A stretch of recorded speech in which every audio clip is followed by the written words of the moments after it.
ఆ రోజులే బాగున్నాయి.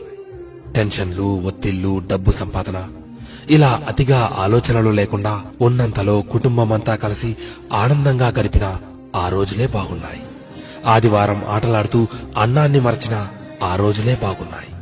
మినరల్ వాటర్ గోల లేకుండా కుళాయి దగ్గర, బోరింగుల దగ్గర, బావుల దగ్గర నీళ్లు తాగిన ఆ రోజులే బాగున్నాయి. ఎండాకాలం చలివేంద్రాల్లోని చల్లని నీళ్ల కోసం ఎర్రని ఎండని సైతం లెక్క చేయని ఆ రోజులే బాగున్నాయి. వందల కొద్దీ ఛానళ్లు లేకున్నా ఉన్న ఒక్క దూరదర్శన్లో శుక్రవారం చిత్రలహరి, ఆదివారం సినిమా కోసం వారమంతా ఎదురు చూసిన ఆ రోజులే బాగున్నాయి.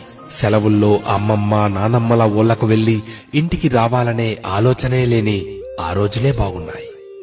ఏసీ కార్లు లేకున్నా ఎర్ర బస్సుల్లో కిటికీ పక్క సీట్లో నుండి ప్రకృతిని ఆస్వాదించిన ఆ రోజులే బాగున్నాయి.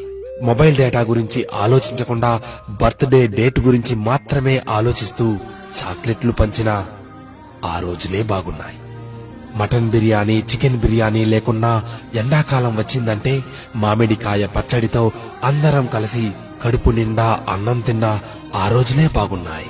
ఇప్పుడు జేబు నిండా కార్డులున్నా, పర్సు నిండా డబ్బులున్నా అమ్మ కొట్టుకు పంపితే మిగిలిన చిల్లరను కాజేసిన ఆ రోజులే బాగున్నాయి.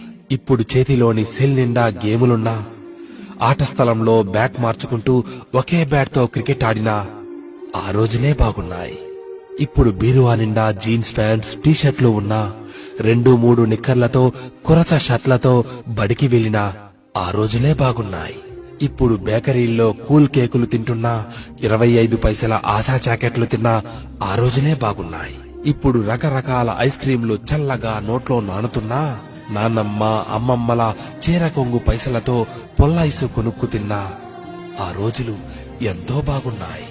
పొద్దుపోయేదాకా పొలంలో పనిచేసుకుని ఎలాంటి చీకో చింత లేకుండా ఇంటికి చేరుకొని చందమామను చూస్తూ నిద్రలోకి జారి కమ్మని కాళ్ళు కన్నా ఆ రోజులే బాగున్నాయి.